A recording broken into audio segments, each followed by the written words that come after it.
Pourquoi? Parce qu'il possède en lui la sagesse. Cinquième chose,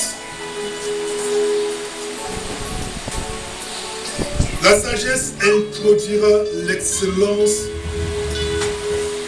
dans votre vie. Elle introduira l'excellence dans votre vie. Dans Daniel chapitre 1, verset 17 à 20, Daniel chapitre 1, 17 à 20, je suis à la page, je vais lire. Écoutez, il a dit ceci. Dieu accorda à ces quatre jeunes gens de la science, de l'intelligence, dans toutes les lettres et de la sagesse. Alléluia. Et de la sagesse. Et Daniel expliquait toutes les visions et tous les songes. Oh. Il expliquait toutes les visions et tous les songes. Dieu a accordé parce qu'il a cherché. Bien-aimé, tu cherches la sagesse, tu trouves la sagesse. Et quand tu possèdes cette sagesse, j'ai dit tout à l'heure, Joseph a opéré dans cette dimension. Il avait la capacité d'expliquer les songes, la capacité d'expliquer les visions. Et quand tu possèdes cela, bien-aimé, j'ai dit, les gens vont te confondre à un prophète. Pourquoi tu viendrais souvent dire à quelqu'un, oui, il y a un songe que j'ai vu, telle chose que j'ai vu qui va s'opérer comme ça, et tu vois la chose directement. Pourquoi? Parce que Dieu donne la capacité. Il te donne la capacité d'expliquer ses songes. Quand quelqu'un vient parler auprès de toi, vraiment j'ai fait un songe bizarre, je ne comprends pas réellement ce qui cela veut dire. Parce que tu possèdes la clé, alléluia, tu expliques. Tu expliques. Je vais vous dire une vérité. Plusieurs n'ont pas compris cela. Beaucoup de choses que nous voyons dans le physique commencent dans le spirituel. Amen. Alléluia. Et écoutez-moi très bien. La parole de Dieu, c'est oui, amen, c'est vrai. Dieu dit dans sa parole, il ne fait rien sans montrer au préalable à ses serviteurs, les prophètes. Pour te dire, bien-aimé, avant que quelque chose t'arrive, Dieu t'a montré cela. Mais tu ne parviens pas à comprendre. Pourquoi? Parce qu'il te manque la clé, la sagesse. Quand il dit, mais j'ai fait un songe bizarre. J'ai fait un songe. Pourtant, Dieu te montre ce qui peut t'arriver. Il te montre ce qui est sur ton chemin. Mais comme tu n'as pas compris cela, tu mets ça dans le côté du songe bizarre.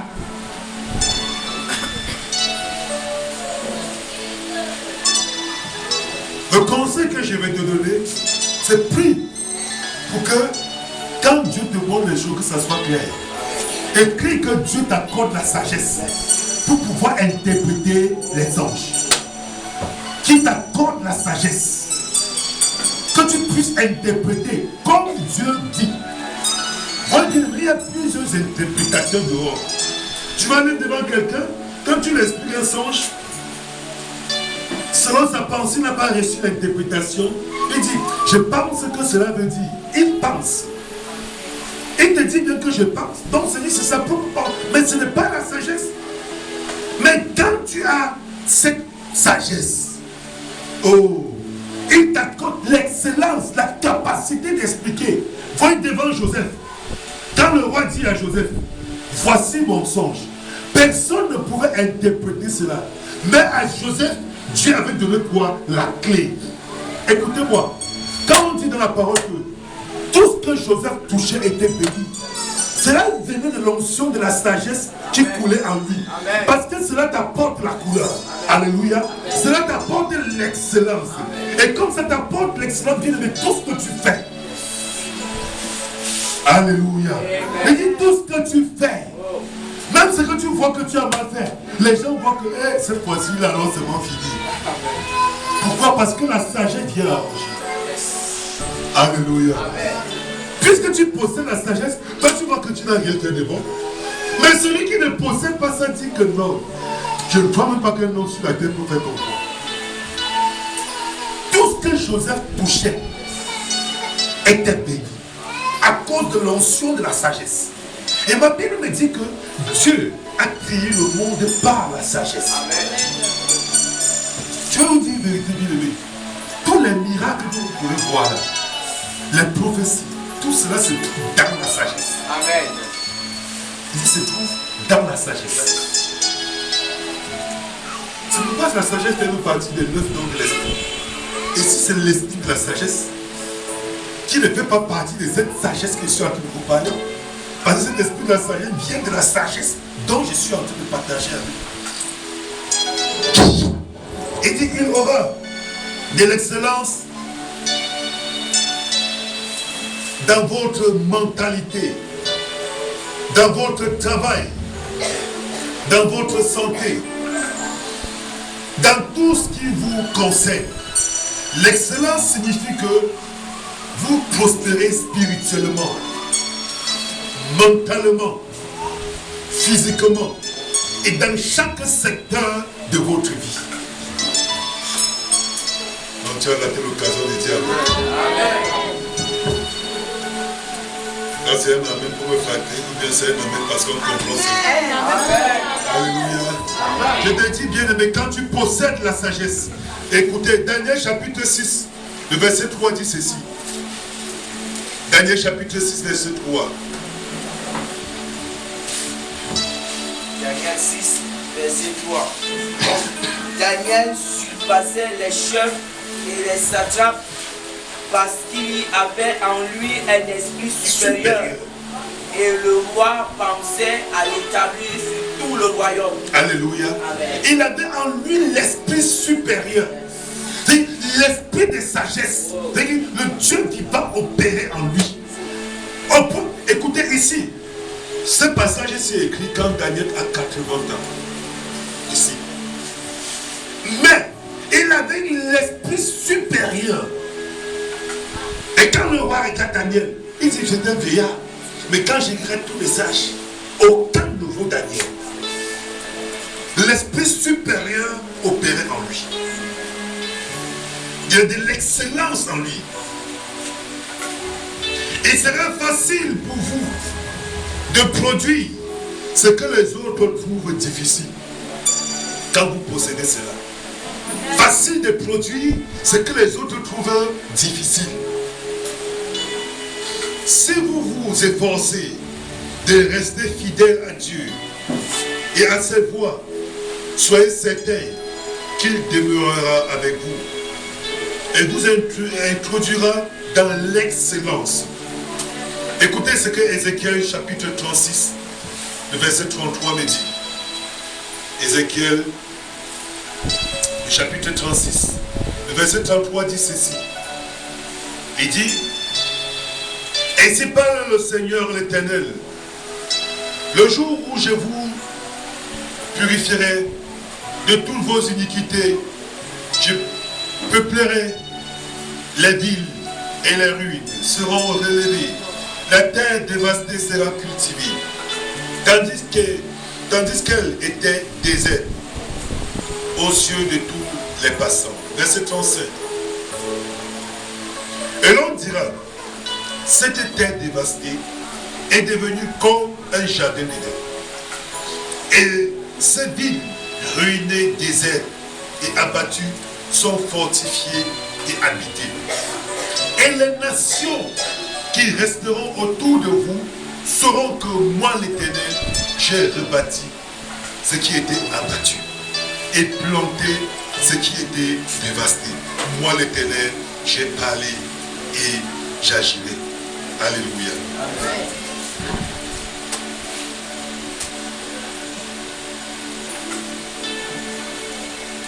Sixième point, elle vous accordera la capacité de transformer votre désert en un endroit fertile. Amen.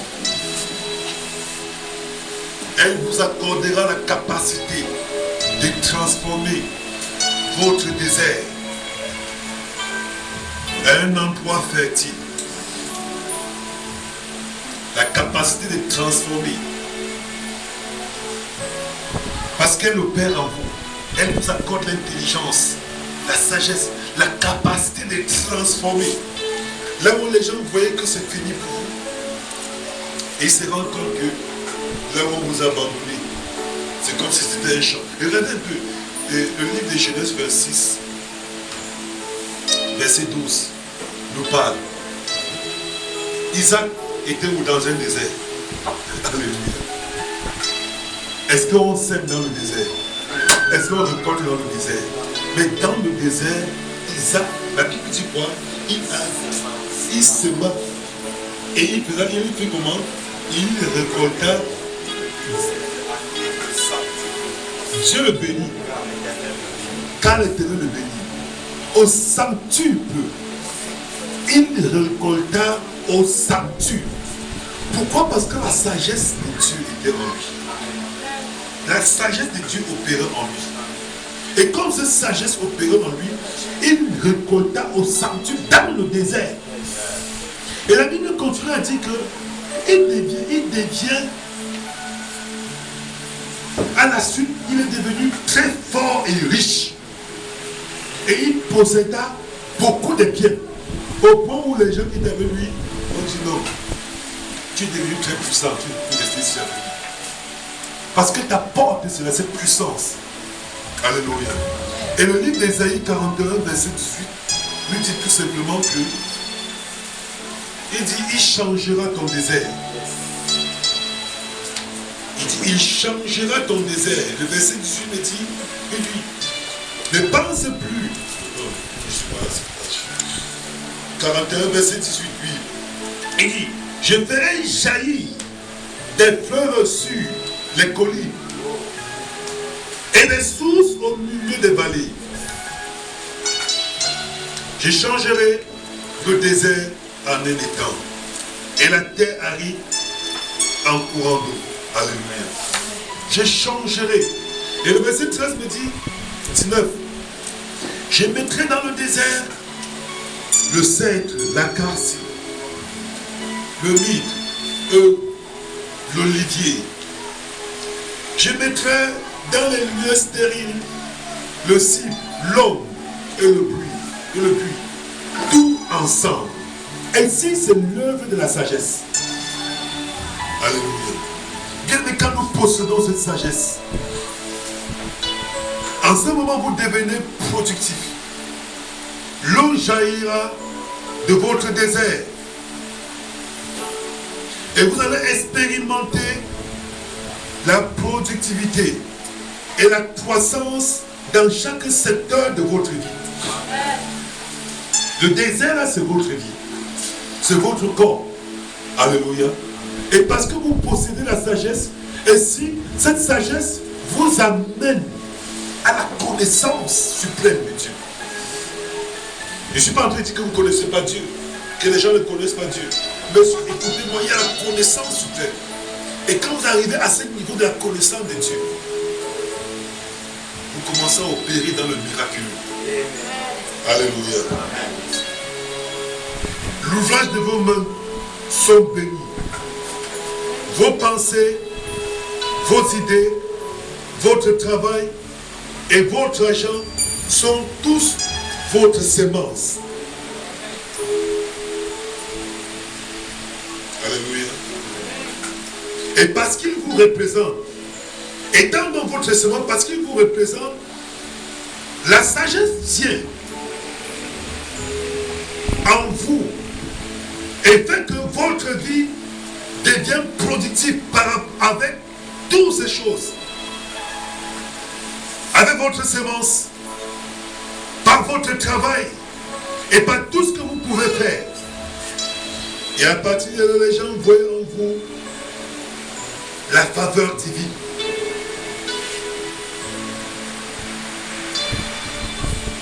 Et cela affecte aussi positivement les autres. Les gens voient et ils voient le changement. Ils voient que même la capacité d'expliquer les choses sont différentes. Et ils voient que quand vous voulez faire les choses, vous n'avez pas besoin de beaucoup d'efforts. Pourquoi? Parce que la sagesse vous amène réellement à faire ce qu'il faut réellement faire. Nous tâtonnons dans la vie et nous sommes le plus souvent dans plusieurs combats. Pourquoi? Parce que nous n'opérons pas dans le domaine de la sagesse. Et parce que nous n'opérons pas dans ça, on tâtonne ici. Est-ce que ce travail-ci peut me produit quelque chose. On commence, ça ne donne pas. On abandonne. On reprend encore cette chose. On essaye encore là, ça ne donne pas. On essaye encore ici, ça ne donne pas. Non, bien-aimé, arrête-toi. Demande à Dieu la sagesse. Quand Salomon étant devenu roi, il a compris que opérer avec sa propre sagesse ne pouvait pas avancer les choses.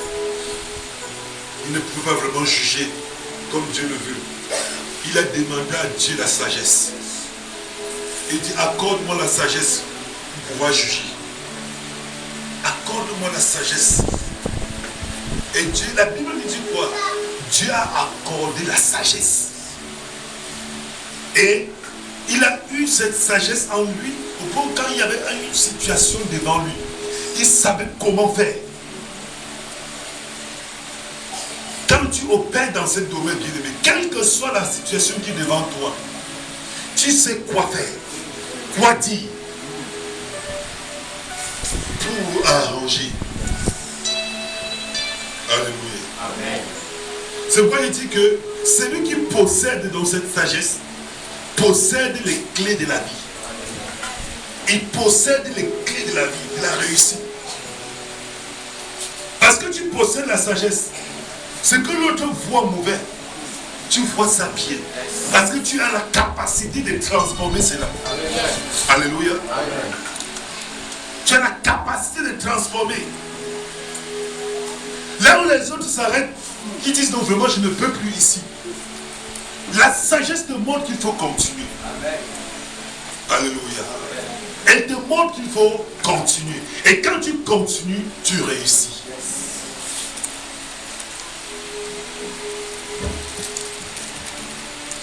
Quand tu possèdes la sagesse, bien, je vous dis une vérité, même la délivrance devient très facile. Est-ce que tu me comprends? Je dis même la délivrance devient très facile. Pourquoi? Parce que celui qui opère de toi, tu sais quel est l'esprit qui opère. Tu as le discernement qui opère en toi. Tu ne vas plus n'importe où. Tu parles directement quand cet esprit sort. Je vous assure, celui qui possède ça, il n'a pas besoin de beaucoup d'efforts pour chasser le démon. Pendant qu'on prend les heures pour chasser, parce que le plus souvent on tape partout. Donc comme on ne possède pas cela, on tape partout. On dit en frappant ici, en frappant là, certainement on pourra toucher le mur. En frappant ici, voilà, il a détruit le corps de la personne. Il est déjà tellement fatigué et nous on est fatigué. Vous allez voir, il y a certaines délivrances que le plus on ne finit même pas. Parce que ça ne donne plus là. On est fatigué. Et le temps est en train de passer. L'esprit t'a tourné en rond. Il t'a cité le nom de tout le monde, sauf lui-même qui est à l'intérieur. Mais quand tu possèdes cette sagesse, alléluia, amen, tu sais réellement ce qui se passe. Tu parles directement à l'esprit. Tu n'appelles pas son nom. Il y a qui qu'on peut l'appeler, si pas son nom ne répond pas. Nous, quand tu n'appelles pas ton nom, tu réponds toujours. C'est pas vrai? Quand tu appelles, tu réponds. Même si tu ne réponds pas, tout le monde peut regarder qui t'appelle. Et quand tu vois que c'est un supérieur, c'est quelqu'un qui a l'autorité, tu fais comment, tu te souviens. Parce que s'il ne m'appelle pas mon nom, ça veut dire qu'il me connaît. Imaginez quelqu'un qui travaille quelque part. Il y a peut-être 3000 ou 5000 personnes. Et qui sont tous dans la foule, ils sont tous. Et que le patron vient directement, c'est tiens. Il appelle par son nom. Et c'est quelqu'un d'autre qui va répondre. Même s'il était caché, il savait que personne ne le connaissait. Il va se présenter parce qu'il dit que si le type ne m'appelle pas mon nom, ça veut dire qu'il me connaît. Et en lui regardant, il dit toi qui es là. Ainsi, c'est ce que la sagesse fait. Alléluia. Amen. Et ce que la sagesse fait devient très facile.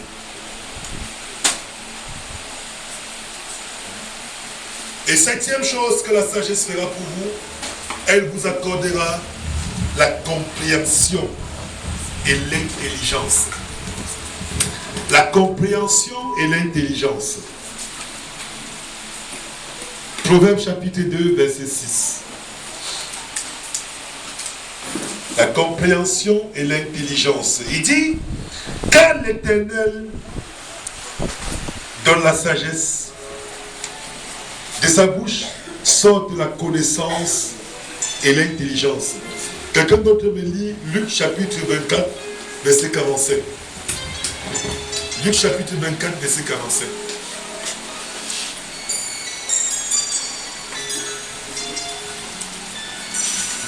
Verset 47. 47.